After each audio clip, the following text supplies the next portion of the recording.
Hi, we are here at Hudson Yard, 48th floor, and we're going to have an amazing purpose conversation with Patricia. Hi. And we're going to have it because we are having a great lunch with She Innovates, because we want to make sure that women around the world get inspired to have a voice when we speak about innovation. So Patricia, talk to me about your purpose. Oh God, I have so many, but I guess the first purpose is to be able to inspire. Maybe because, sometimes I feel that we have our experiences when we were younger, and there are many times where we take these experiences as an excuse to blame, or because I didn't have this, or because I had a parent that did that, this. But if we can only just turn these experiences, instead of judging them, using them to create something that most of the time comes out of the need, because when you have circumstances, then that creates a need of doing something. And in my case, that's what happened to me. I come from a village right on the border between Venezuela and Colombia, and then I became a model. I started traveling all over the world for one of those circumstances that took me to Italy, and but I was studying all along, and then became pretty successful. Then I became an actress, and one time I was here in New York, and my uncle, my mom is from an Indian village that is called Wayu, right on the border between Venezuela and Colombia. And my uncle, right before he passed away, he said to my mom and my cousin, he said, "Don't forget about the Wayu." At this point, I'm already in New York, not even thinking about, my heritage or anything. And we started finding out, because my uncle was almost like a dad to my mom, that one kid was dying a day in this area. So I thought, and this is where I go to She Innovates. I thought, wait a minute, I come from the world, my parents come from the world of education. These kids that are dying are all between 0 and 6 years old. So when you really, really think about it, I thought, if what we are trying to tackle is the problem of malnourishment, and all the kids that are dying, but my parents come from education, what if I do like a little preschool?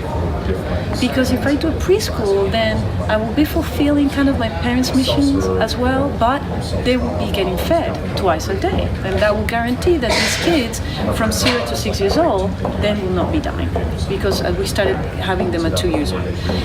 And then that's how it all started. And as we were kind of talking before, you guys were not listening, or you weren't listening. This has grown now. We have over 5,000 children, and we have many schools in the border between Venezuela and Colombia, and now we are going through a process of building vocational schools. But this started as an idea, and then it became a movement. And this is what's so important, that sometimes you just go to the core of it, right in your heart. That's where you will hear and you will feel that idea. And if that idea is something that is good, I believe that you just have to take a step. Because if that idea contains something that is good, meaning good for you, good for somebody else, good for the environment, good for a business, I'm not just talking in general about saving the world. I'm just talking about ideas that are good. If this idea is good and it will benefit somebody, whether it's yourself, whether it's a family, whether it's a company, whether it's a community, a country, the world, environment, there is an energy that people, when you talk about this idea, if you present it as, how is this good for me, how is this good for you, people will connect. And then it becomes more than a cause. I would call it a movement. It becomes a movement, and people want to be a part of a movement. They want to be a part of, maybe how you call, like, I'll give you an example. Computers, right? Let's say maybe Apple, maybe Mac. Why do people buy a Mac? Why do they buy that computer? It's because they want to be a part of that. Is it better than another computer? Well, we're not going to discuss that, but they want to be a part of the movement, and that is something that you, you have the potential of being a leader. You are. It's within you, and otherwise you wouldn't be getting those ideas. So part of the reason why we're here today is because I believe that once you create an idea, like you connected me with you, you connected me with Sandra, and it's just it keeps growing and growing and growing, and at some point it's not even about you anymore, because we don't own things. I believe that the universe gives you these ideas, or it gives you these opportunities, and then that you just have to let them fly, and you just shouldn't hold on to it, because sometimes when you try to hold on to things, at the end it's just fear, and and fear what? Fear what? I mean, what is the worst thing that can happen when you think about it? So I'm very grateful to be here and just be able to drop a seed of inspiration for anyone that would like to listen and just know that you can do it.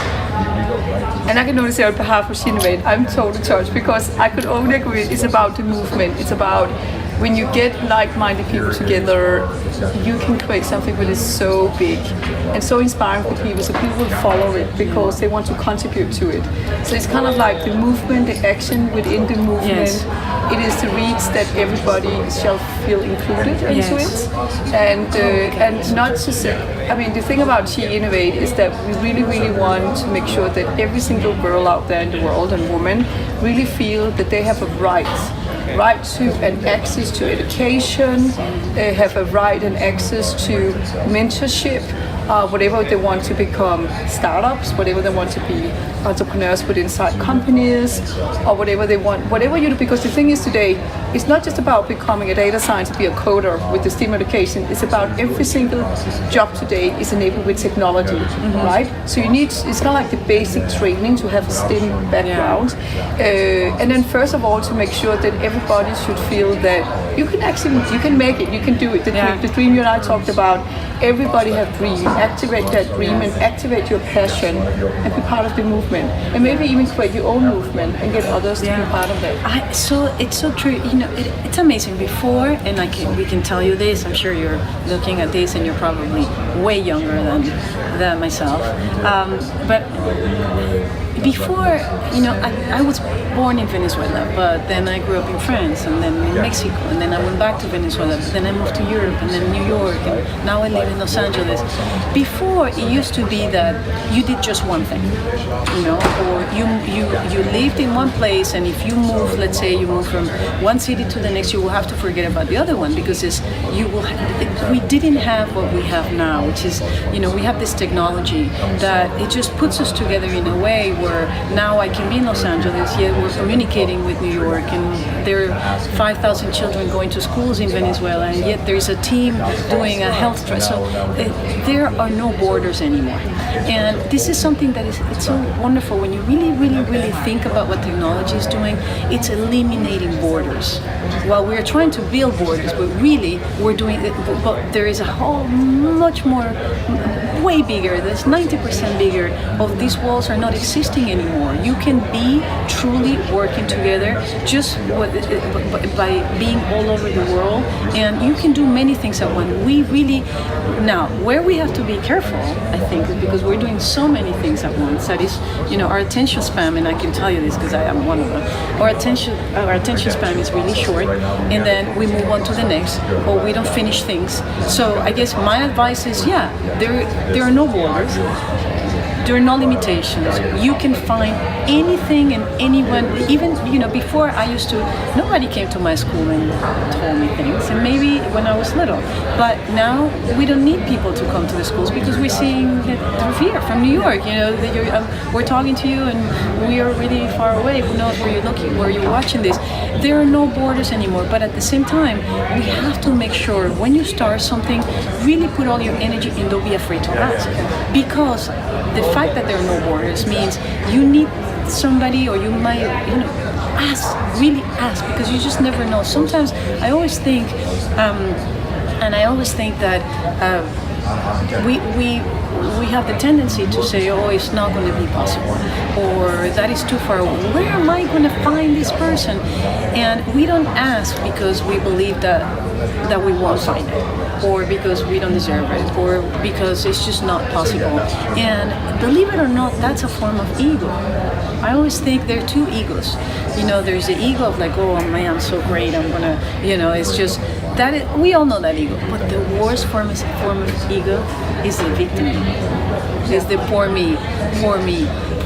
That is the worst kind of ego, and that's the hardest one to fight.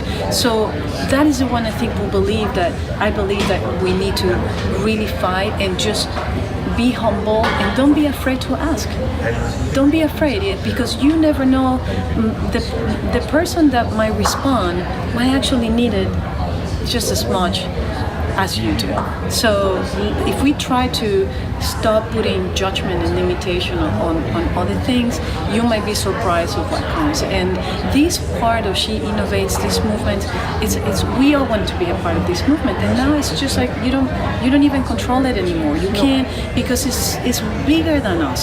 You know, if anything, it's almost like you are just getting a little energy and then just being a channel for it to continue to grow.